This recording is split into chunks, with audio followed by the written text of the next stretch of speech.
Samarambo Shiva Samarambo Acharya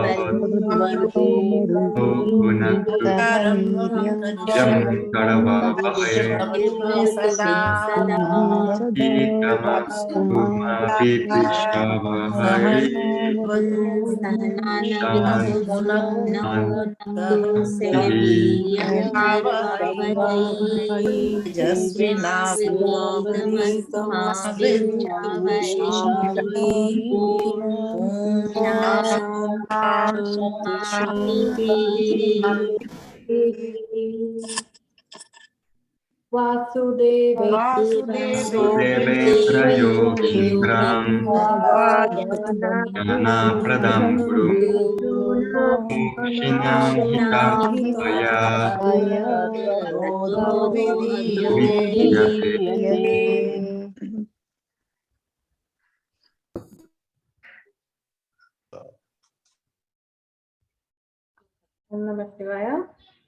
Let us start.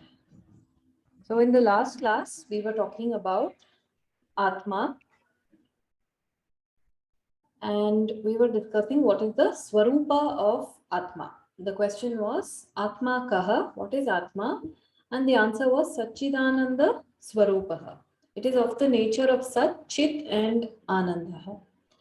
Sat is the existence principle, Chit is the consciousness principle, and Ananda is the bliss principle or the infinity principle, which we will see today. Now, last class we started with Chit, and we said there are 5 points for this consciousness, and we talked about them. Consciousness is not a part, product, or property of the body. Consciousness is an independent entity that pervades and enlivens the body. Consciousness is not limited by the boundaries of the body. Consciousness continues to exist even after the death of this physical body, and the consciousness is not accessible when the body medium is not there. Okay, so these were the 5 points that we discussed about consciousness. And now today we will see the other 2, Sat and Ananda as well. So we saw some of these equations, Mahavakyas. And the question asked by the student was Chit Kim, and the teacher says Jnana Swarupaha. It is consciousness principle. It is of the nature of consciousness itself. Now, existence principle, Sat Kim. So we can read this. Kalatrayepi tishtati ti sat. Kalatrayepi tishtati sat. So this, when you break it up, it breaks as Kala, Traya, Api, Tishtati, Iti, Sat. Okay, so it means that which is there in all the 3 frames of time. That which is there in the 3 time frames, that is called Sat. What are the 3 time frames? The past, the present, and the future. So these are the only 3 time frames, right? Can you think of anything else other than the past, present, and future? Nothing. There's only these 3. And that which is there in all these 3, that is Sat. So that which is there eternally, permanently, which is never not there. So that is called as Sat. And that is why we call this Sat as existence principle. It is of the nature of existence itself. There is never a time when it is not there, when it is non-existent. That never happens. And so if you ask the question, when is this Brahman born? What will you say? An invalid question. Unborn. Always been there. Has been unborn. It is not born. It is not born. Why is it not born? Because It's it's been all again the time frame. It's always there. Because it's always there. Something that is It always has no there. Time beginning. cannot. How can it be Time born? cannot define it. Because when you say something is born, it means that before it was born, it was not there. That is the meaning of birth, right? Birth means that something has now come into existence. And if something was already there, can you call it a birth? No, because it was already there. And the same with death. So when does Brahman die? It never dies. So this Brahman is neither born nor does it die. It is eternally. Yes, Dadaji, your hand is raised. Medhaji, there is a lag in your audio at times. I don't know if it is there for everybody. Yeah, It is there. yes, I it thought is. it was It is there. There. It's not so clear. Yes. Okay. Just give me one moment. I'll see if I can change the connection. Okay.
Can you hear me?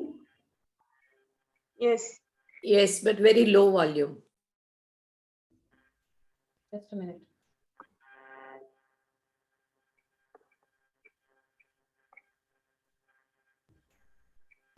Is it okay? Yes, this Yes, is okay. now it's fine. Now it is okay. All right. Megha जी, ये गीता में दूसरे अध्याय में 12वां श्लोक है कि मैं पहले भी था, मैं अब भी हूँ और मैं आगे भी रहूंगा. Yes. Yes, it is the same concept. There also, it is talking about Sat. Okay. That verse is, I think, Natve Vaham Jatu Nasam. I think, I'm not sure. Have to check. All right. So, या नत्वे वाहम जातु Vaham Jatu Nasam. नासम नत्वे Nemi जनाधिमा. Sarve Vayamatah Param. Okay. So this is about Sat, that which is permanently existing. That which is independently existing, that is Sat. That is the existence principle. Okay, any questions?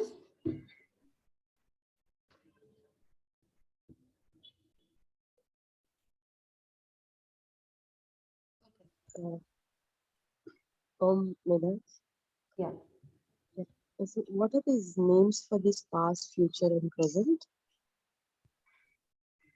I think it is Bhutakala, Bhavishyakala, and Vartamana. वर्तमान भूत भविष्य. Yes, yes. probably that, but we'll have to check. Okay, thank you. All right. So now that you know what is existence, the same 5 points of consciousness, now you can replace with the word existence, and it still fits because we are still talking about the same Atma. Okay. Existence is not a part, product, or property of the body. Existence is an independent entity that pervades and enlivens the body Now remember, when the word existence is used here, we are talking existence principle. Okay?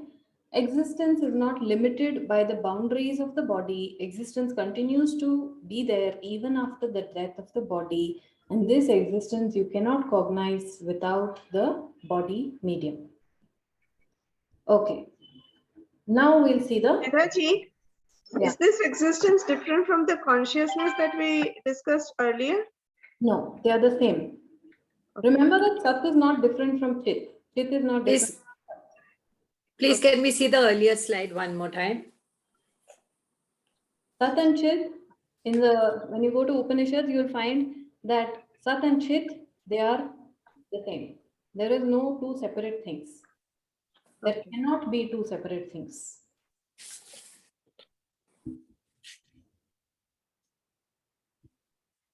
Okay. Now we come to the third one. Anandakaha. Ananda. Sukhaswarupaha.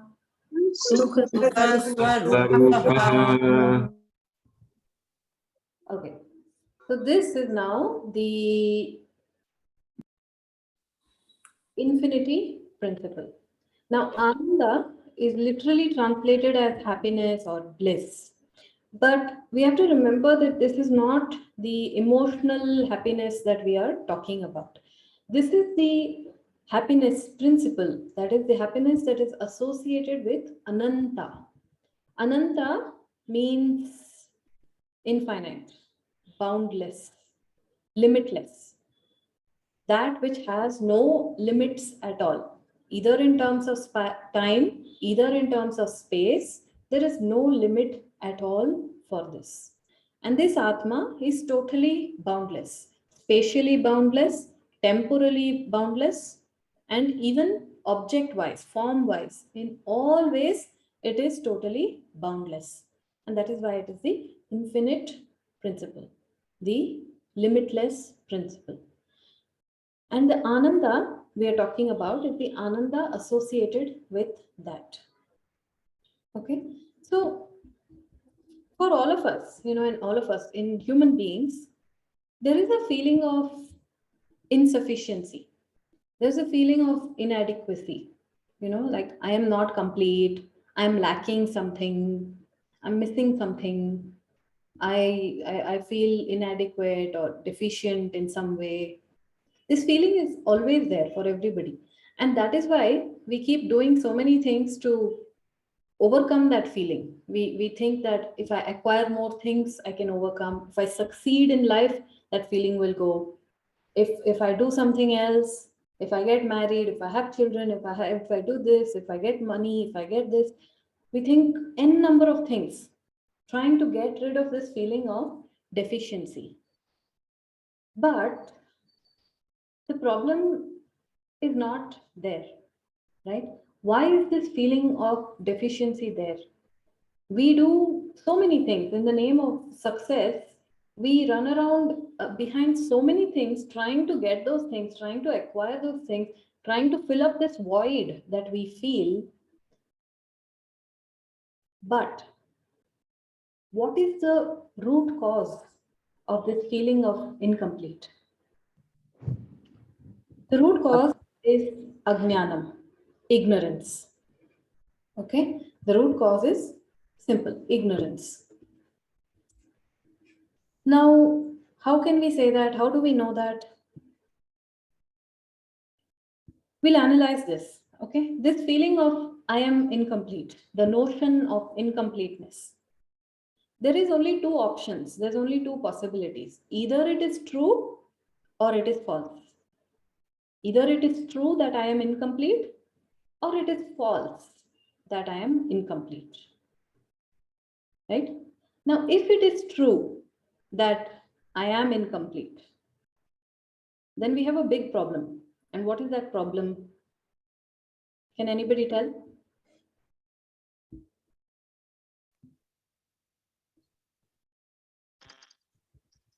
The problem of greed, madam? Problem of greed is one aspect that you can never really... We want more and more of everything. Yes, because we are incomplete. yes, it will never work. Fine, this is one, simplistic answer. I want a more technical answer. What is the problem with factually stating that I am incomplete? If I am incomplete, that means I need something else to make me complete. So the duality comes here. Duality, you're on the right track, but I want you to take that further. We will remain unhappy. We are dependent on other things for our happiness. I need a technical. Can I say something, ma'am? Hello. Yes, go ahead. Yeah, because if we are incomplete, then no amount of things which themselves are also incomplete can make us complete. Can't hear. Okay. Hello. Our existence becomes borrowed existence. Our existence is anyway borrowed existence. It is, yeah, but then it will, then we negate ourselves as not being existent at all. So we'll always remain incomplete. Oh, we will search what is that incompleteness, and we will find that. Oh, Medhaji, if I may add, I am incomplete means that there is some other entity which is also beyond me, which can complete me. So the I am incomplete creates this duality and diversity over here. Okay, you're on track, but what is Medhaji, that? first thing, sorry, if I may please complete. So when I say I am, so the I here, I'm sorry, I think I lost track. It's okay. Please go ahead. Right, that, okay, there is a duality. Okay, I am incomplete. Duality. I'll give you a track to go on. If I say I am incomplete and Shastra says Brahman is complete, now do you see the massive contradiction? Yes. What is it? That means I am not Brahman. That means I am not Brahman. If you are not Brahman, both cannot exist. Both cannot be true. There are two existing people. It's like the ignorance I am that I Brahman. am Brahman. Okay. If I am Brahman, I am complete. It means I'm not realizing that I am Brahman. Yes. We'll just hold It is about now. Okay, remember we are discussing a hypothetical situation of I am incomplete being one case scenario. Okay, it is just one possibility. What will happen if I say, or if we accept that I am incomplete is a true or correct statement? What will happen is that the moment I say I am incomplete, and Shastra says there is something called Brahman and that Brahman is complete. Now, if you truly say that I am incomplete, that means what are you saying by saying I am incomplete? You're saying I am finite, I am limited. And also Shastra says there is Brahman, which is Purnaha, which is complete, which is boundless, eternal. But if I am incomplete and I am separate from this Brahman, I am different from this Brahman, that means automatically that Brahman is also not Purnaha. Brahman is now also limited. You cannot have two things and call them both infinite. Only one thing can be infinite. So by saying that I am limited and that Brahman is complete, now there's a massive contradiction because it cannot be. Now both are limited. Now both are apurnaha, incomplete. The moment you say I am apurnaha as a factual statement, it removes the purnatvam status of Brahman. Okay, remember this very clearly that you cannot become infinite. From finite, you can never become infinite. It is not possible. Not you, not anything can become infinite from finite. It is not possible to move from finitude to infinitude. There is no path to infinity. The moment you say path to infinity, there is a contradiction, because you're saying that the path is separate or outside infinity, and therefore that thing is not infinity anymore. There is a limitation, there's a boundary there now. So it is not possible for anything to convert from finite to infinite. It is simply logically impossible. It is an inconsistency. It does not make any sense at all. You have to spend some time thinking on this, but the point is that which is incomplete or that which is finite can never become infinite. And what is infinite can never become finite. Okay, and now if we say there are two things, oh, there is that infinite thing and separate from that is this finite thing, then both are infinite. Both are in fact finite only. Why? Because you cannot have two things and say they are infinite. The moment there are two, they both limit each other. There is a boundary and therefore both become finite. So if you say something is infinite, that becomes the only thing. There can be no second thing. There can be no path to that thing. There can be no becoming that thing. There can be no merging with that thing. So a lot of other, in other spiritual schools and teachers, you will find, oh, you have to merge with the infinity. You cannot merge with the infinity. The moment you say merge, you're talking about two things. And therefore, that thing is not infinity. It is still very much finite. So there is no merging. A merging is not possible at all. So then, if this is the massive logical inconsistency we find by saying that I am incomplete, right? I am incomplete. It is not true. Right? We have to now conclude that the statement I am incomplete is untrue, which leaves us with what? That the statement I am incomplete is false. It is a false understanding. It's a wrong notion that I have that I am incomplete. And a wrong notion can only be corrected with correct understanding. There is no other way to correct a wrong notion. You cannot do anything. You cannot do any amount of karma. You cannot, meditate. You cannot do anything. The only way to correct a wrong understanding is through correct understanding.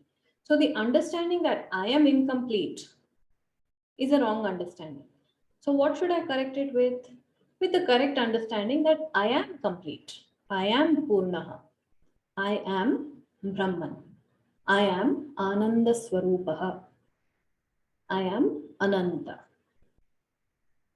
Okay, so this is the Ananda or Ananta that we are talking about here, the infinite principle, that which is not bound by space or time. And whenever there is an entity that is boundless, the expression of Purnatvam is always happiness. The expression of deficiency is always sorrow. The expression of Purnatvam is always joy, happiness. Whenever there is a deficiency, there will always be desire. But when there is infinity, when you know you are everything, you are everywhere, then what more desire can there be? Right? So that is the understanding. So this is what Ananda Kaha Sukha Swarupaha, then it is of the nature of happiness. And what kind of happiness? That happiness associated with the understanding that I am complete, I am whole, I am Purnaha. There is nothing more to do, there is nowhere to go. Okay, so that is Ananda. Yes. Any questions?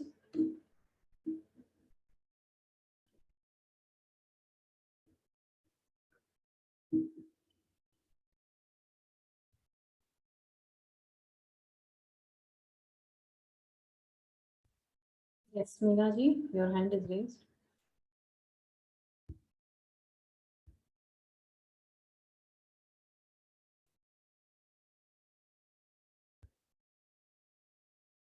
Can you hear me? Yes, we can. Yes, we can hear you. Okay. Any questions?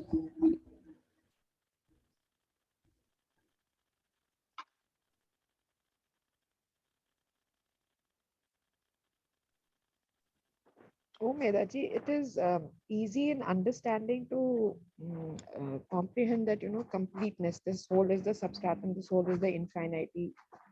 We are infinity. But the subjective, the experiential state of that, I mean, how does one really move to understanding that? I mean, to becoming that. Change to the state or becoming that. I just told you, you cannot become that. Yeah, you are that. So, yes. So you kind of keep on telling yourself at this point of time because the state, the separateness still exists in our The heads, even though problem the is understanding the association or the strong identification with Jivatvam. The strong identification that I am a Jiva. That has to be removed. Then it becomes much easier to say I am Brahman. Right. Otherwise, I am Brahman is just a sentence. Because the I am Jiva is a stronger notion. And that is in fact the incorrect notion that we were discussing. Because Jiva is a limited entity. Neetaji, when I tell myself I am everywhere, I have nowhere to go, how do I go about doing my daily actions in that case? Like, if it's like a little confusing for me when I have to do something, and then I just tell myself I am just happy, like sitting here. I don't have to go anywhere. I don't have to do anything. Who is the I in all of those statements? Sorry? Who is I in all those statements? I am sitting here. I am not going anywhere. Who is that I? I is the karta, like the person who is doing. So the karta I is different from Brahman I. Right. Karta I cannot make the same statements as Brahman I, right? Right. Yes. Karta I has to say, okay, I have work today. I have to get up. I have to do this. And you have to be aware that right now, Karta I is making these statements. But when you ask, who am I? You are not Karta I. This is a distinction, a kind of a distinction that has to develop. Okay. Yes. But then what is the karta I? The Jiva.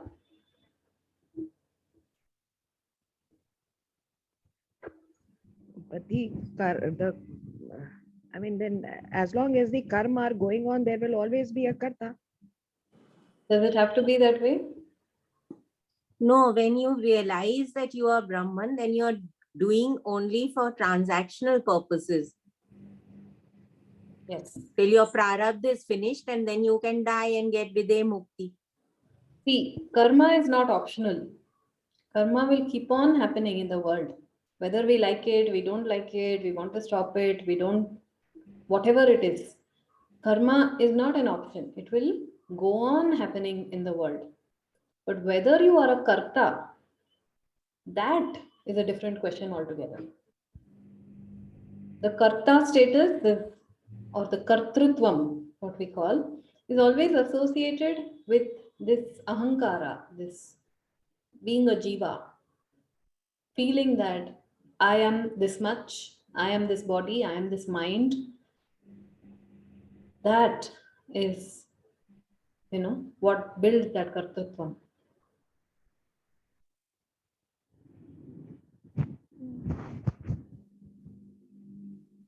But if one realizes that one is if one is a karta, then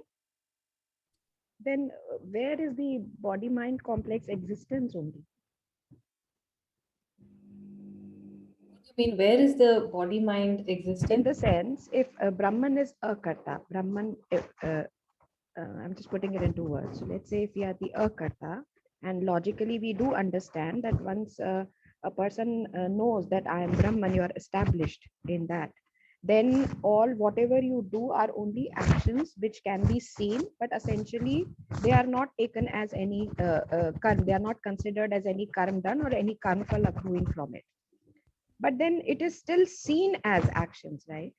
So but that does not mean that there is karma phalam associated with that action or kartrutvam associated with that action. And that is not see. That is not possible to see. but the gross action can be seen. Yeah, gross action. So is the gross action seen by the akarta Brahman as the gross action, or the gross action is seen by the other people around us? Can akarta Brahman see? No, that is why I'm asking. So who sees?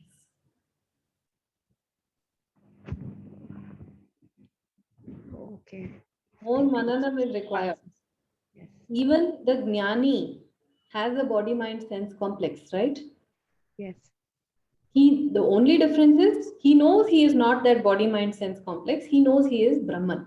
But body mind sense complex will continue to do what it does, right? It will see, it will look around, it will walk around, it will, do its things. Right. Yeah, supported by what? What allows this body to see or to talk or to think? That is the Chaitanyam, but the consciousness principle. But the Pure consciousness can never see, can never think, can never do, can never. It does not even have a thought. It cannot have a thought. That's the difficult aspect to comprehend. It's jada. It's all jada. Brahman is jada? No. The seeing, the ability to see.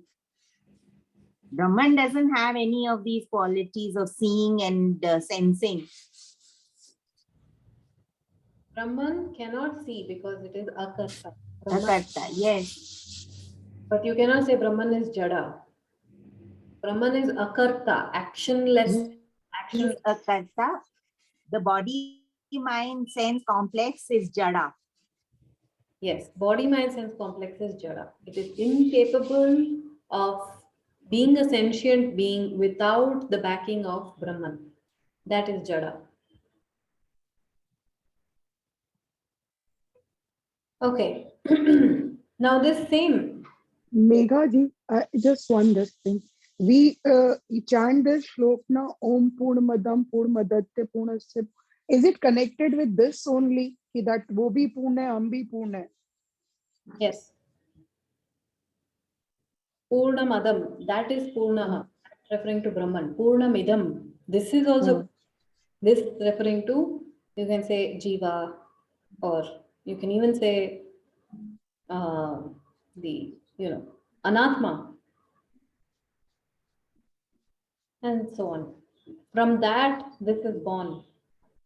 And if you make that into halves, still Purnam remains. So this is what I said earlier, that infinite can never become finite. Even if you remove from it, or even if you try to cut it in half. In mathematics also, right? What is infinity minus infinity?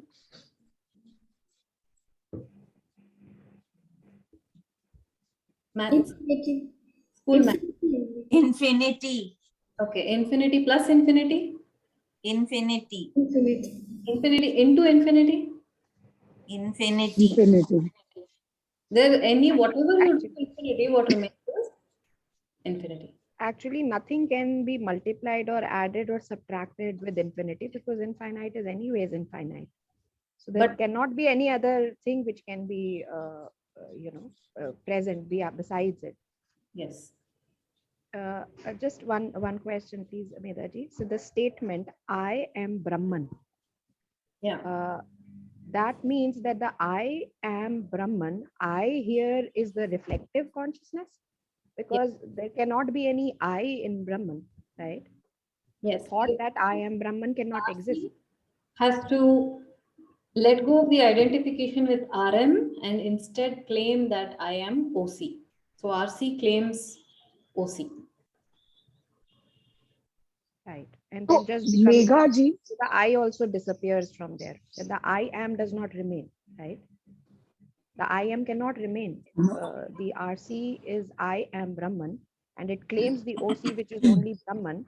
Then only Brahman remains. The I am concept also does not remain. Is that what it becomes? It does not remain, but if you think of it from the example of the mirror and the sunlight, what is this reflected light? Is it actually something different from the original sunlight?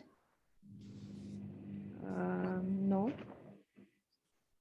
You think more on the light concept instead of the I am concept. Yes, I get it. Thank you. Suppose you remove this mirror out of this equation. What remains? The sunlight still remains. Sunlight still the remains. light remains. The light remains. That is all. The reflected light is never different from the original light. Right.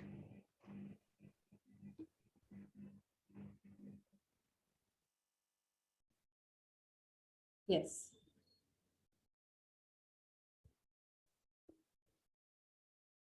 Okay, now the same infinity principle you can replace into those 5 statements and tell these 5 statements. Happiness, when I say happiness, understand happiness principle, which is associated with the infinity principle. Okay, happiness is not part, product, or property of the body. Happiness is an independent entity that pervades and enlivens the body. Happiness is not limited by the boundaries of the body. Happiness continues to exist even after the death of the body. Happiness is not accessible because of the absence of the body medium. Okay, so again, this Ananda is not something separate or different from Sat and Chit. We are still talking about the same Brahman, the same Sat, the same Chit. They are all the same thing. Okay, don't think of them as 3 parts of Brahman or 3 attributes of Brahman. They are not attributes, they are not parts. There is no equivalent word, unfortunately. Okay, but if you see in Sanskrit, you'll never find the word guna for these things. Guna is a part or an attribute of these things, but these are not gunas of Brahman. So don't get confused that way. It is Brahman. It is like saying heat is fire, fire is hot. So fire is hot if you say this heat principle that is available in the fire. Can you say it is an attribute of fire? It is not an attribute, it is the very nature of fire itself. You can never separate this heat from the fire, right? Can you ever say, you keep the fire, give me the heat? No, it is because of the heat that the fire is, the heat is the reason why the fire is called fire. Exactly. The heat is the very nature of fire. Okay, heat is the very nature of fire. We cannot think of heat as an attribute of fire or as a part of fire. None of these things. So in the same way, these 3, Sat, Chit and Ananda, they are not attributes, they are not parts. It is the very swarupam of Brahman, of you. Okay? So this we must remember. Sat and Chit are not different things. Okay. This is the concluding line of this chapter given by the author. Evam Satchidananda Swarupam. Evam Satchidananda Swarupam Atmanam Vijaniyat. Svatmanam vijaniyat.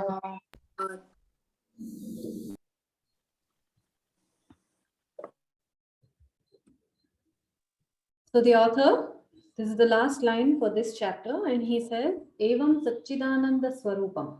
This Satchidananda Swarupam, what we just discussed in detail, this nature of Sat Chit, Ananda, of consciousness, existence, and infinite principle.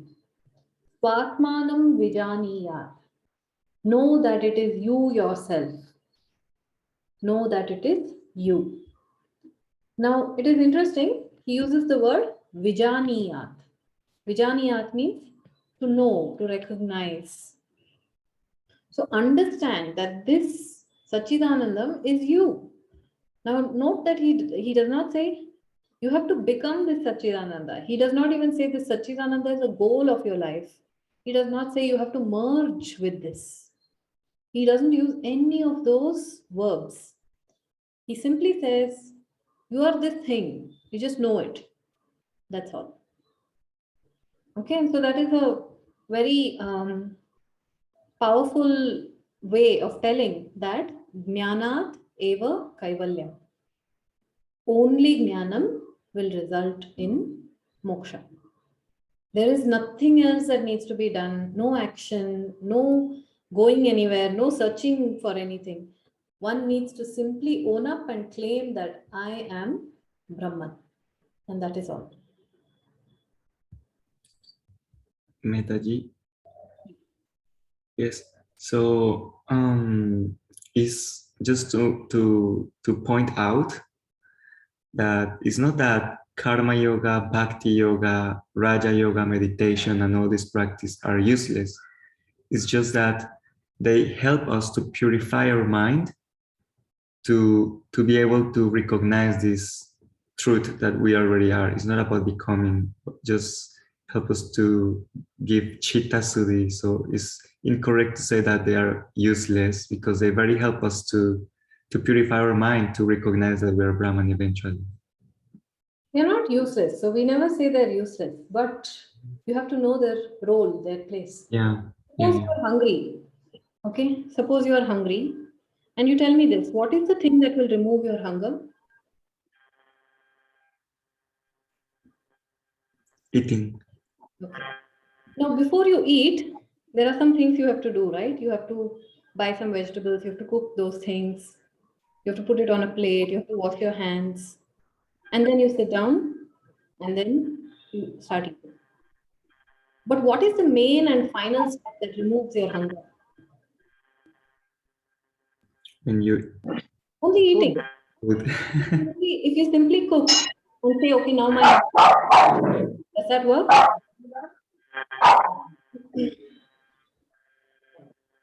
Does it work to simply say, okay, I'm just going to cook and my hunger will be sorted? No, it doesn't. You have to eat. Eating is the main and final step. You require food to eat. So you have to somehow prepare that food. Maybe you go to a restaurant or maybe you cook at home, whatever it is. Some preparatory steps are needed. So that food is there in front of you. But only eating the food is going to remove the hunger. Nothing else will. And you cannot, if somebody, if you ask the question or if somebody asks you the question, how to remove hunger? You're not going to start with, okay, you go there, you buy this, you bring this, you make this and this thing. You tell, eat food, it will remove your hunger. That is the first answer you give, right? Because that is the ultimate answer. Once they tell, okay, what do I eat? Where can I get food? Then you may tell them. So yes, they do go together. They are in conjunction, but you have to remember the role of each. That is important. That is why Jnana Teva Kaivalyam. Karma Yoga, Upasana Yoga are not enough. We cannot stop there. It is incomplete. But if you directly come to Jnanam, it's directly coming and sitting at the dining table and where is the food? That is the role. That is the relationship. Om Medaji, in this statement, when Shankaracharya ji says that Vijaniyat, know that one is existence, consciousness, bliss. One is Satchit Anand. So that can we also take it like this, that know that you are Satchit Anand and that nothing else exists or nothing else is relevant or nothing else is present. I mean, how can we extend this statement to the rest? What is nothing else? Can you hear me? Yes. When you say nothing else exists or nothing else is there, what is that nothing else? What are those other things you're talking about? It is everything about the anatma, like whatever we are talking about here, karma yoga, upasana yoga, that aspect of duality. Because if it is only Brahman, existence, consciousness, bliss, then then everything else becomes superfluous. Can you tell me what is the relationship between the pot and the clay? The pot borrows its existence from the clay. So, Okay. Now you tell me one more thing. Are there two things, pot and clay? only in name and swarup, but not in reality. It is the pot is the clay. Okay. So if I ask you to separate the two, you give me pot on one side and clay on the other side. Can you do that? No, I can only give you the clay. Okay. Now, when there are no two things, right? There's no pot and there's no separate clay, right? Right. When there are no two things, can you talk of a relationship between them? No, because there is only one. Pot is with form. Whenever we talk of a relationship, it is always between two things. Two objects. Right. Yes. Right now, between pot and clay, can there be a relationship? No, it is only a relationship in words like we are talking. Otherwise, there is no relationship because there is only one thing, the clay. Yes. So it is the same answer to your question. So when Right, you so see that what is about what all these other things, are there really other things? No, they are not. That's what I said. Everything. I mean, this is in putting in words because then everything is superfluous. It's only Satchitanand. Yes, that is all. That is Advaitam, non-duality. Can there be anything else? No. If you are bothering about those other things, that means you have not fully claimed Brahman. That is what I was asking. Everything therefore just becomes superfluous. There's only one statement. Satchitanand. That's all. Not even I am Satchitanand, but Satchitanand. That is all. There are no two things. There is no prapancha. There is no world. We have to understand this in a very careful way. We are not saying it doesn't exist. Okay? We are not saying it is not there. Then people will call us mad, right? Right. Thank you. Yes.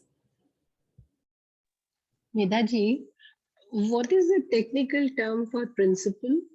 Like in Sanskrit, what will we say? We say happiness principle, conscious principle. We usually just use the word Swarupa. Swarupa. Yeah. Okay. Thank you. Okay. So with this, we have finished the third chapter of Tattva Bodha, second chapter of Tattva Bodha. And what was the name of this chapter?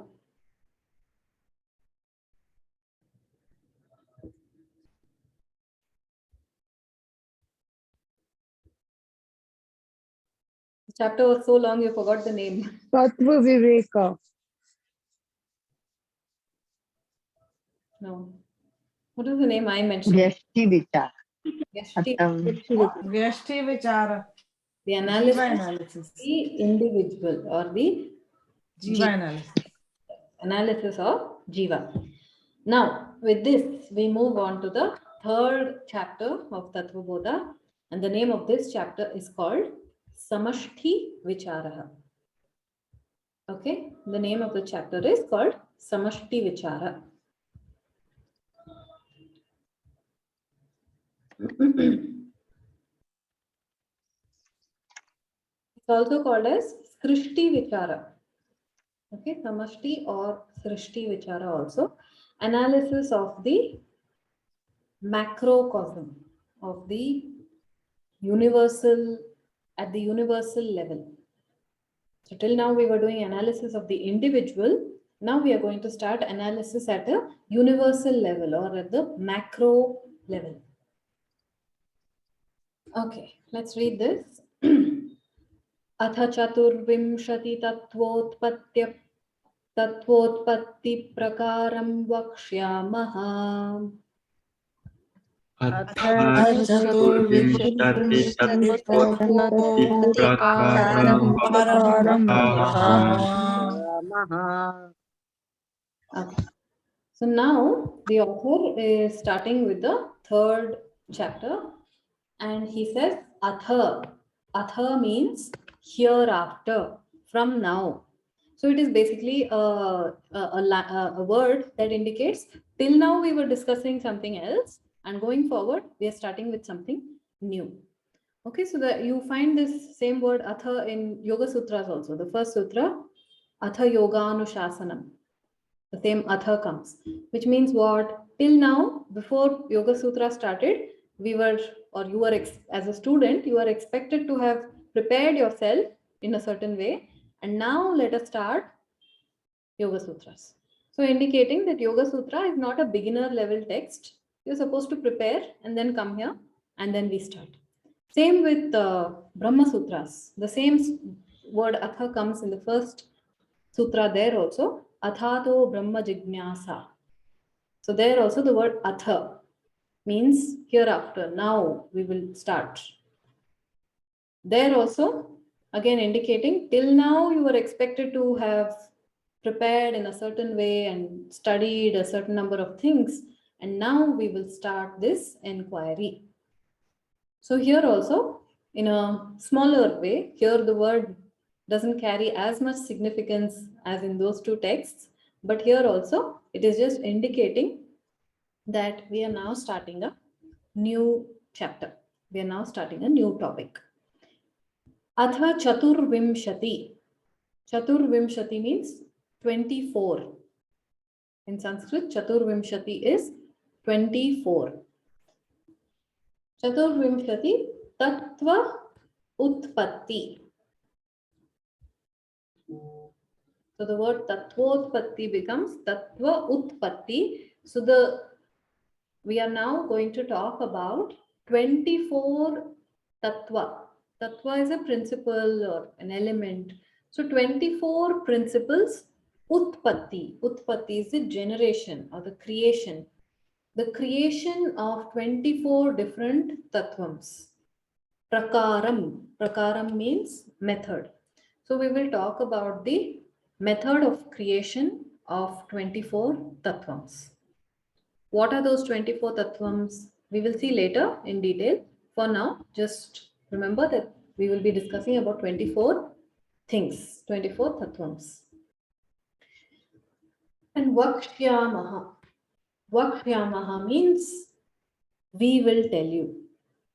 We will present you. And this is again in plural, which again is a indication of the Guru Parampara.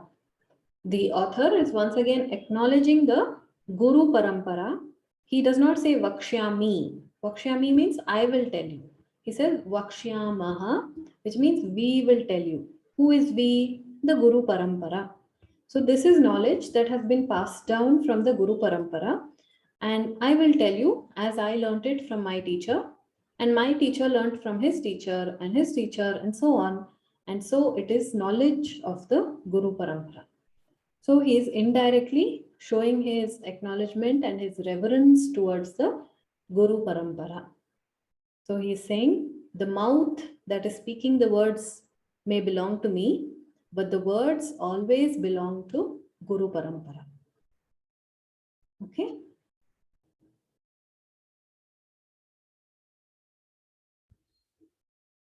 We'll stop here for today, and from next class we'll see the next line. That is a big topic where we will be discussing Brahman and Maya.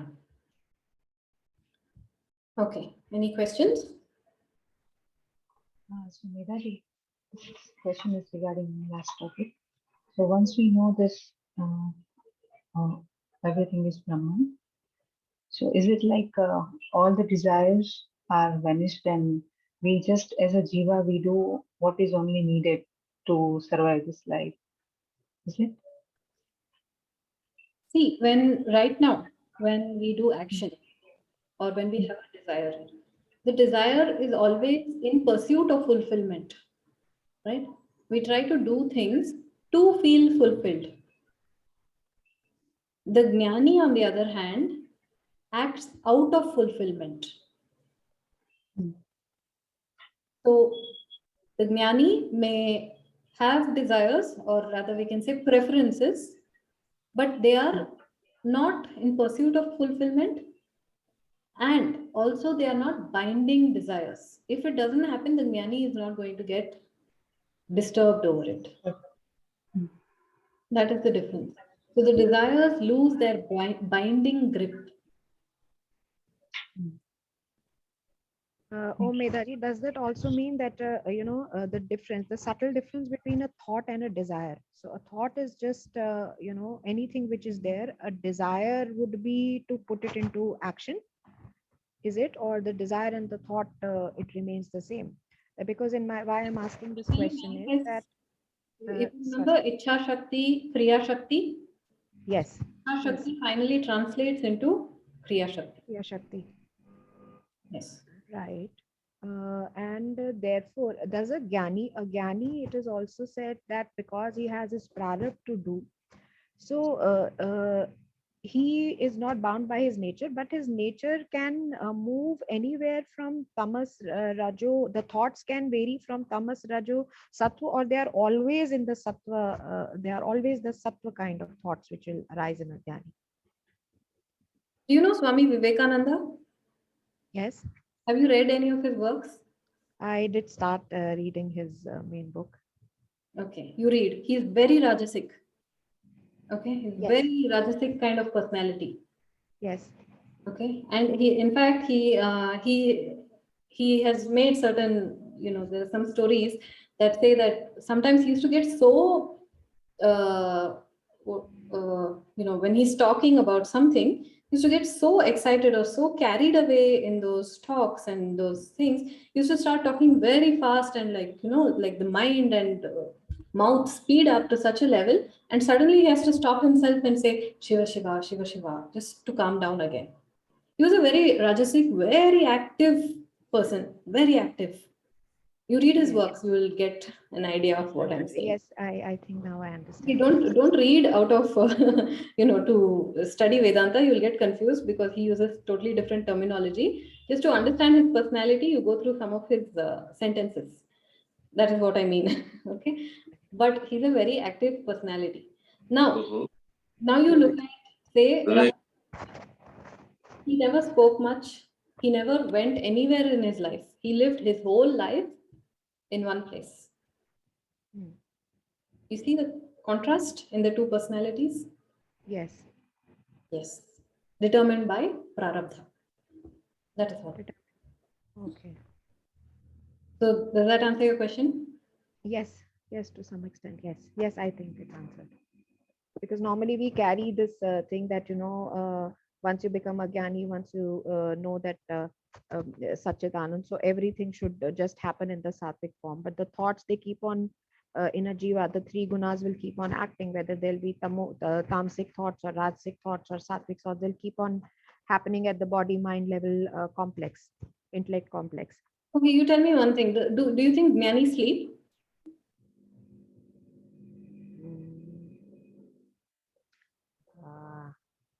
Their body might sleep. I don't know.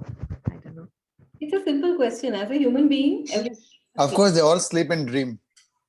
they will sleep, right? Now you tell me, sleep is a tamasic vritti, sattvic vritti, or rajasic vritti? Tamasic. Tamasic, right? Yes. So why do you assume that only sattva is good and all the things are bad? This is a underlying assumption. False notion. Right. Okay, thank you. Somewhere it has been put into our mind that, okay, sattva is acceptable, everything else we need to get rid of. Yes, that's what. Right, thank you. If it is there in existence, it is there for a reason. Okay. So, okay, we'll conclude now. with the final prayers. Om Purnamada Purnamidam Purnat Purnamudachyate Purnasya Purnamadataya Purnamevavashyate. Shanti Shanti Shanti. Hari Om. Hari Om. Hari. Thank you, Modaji. Thank you. Thank you. Thank you very Thank much. you, ma'am. Thank you, Melaji. Thank you. Thank you, ma'am. Thank you, Metaji. Thank you, Melaji. Thank you so much, Medhaji. Thank you, Metaji. Thank you.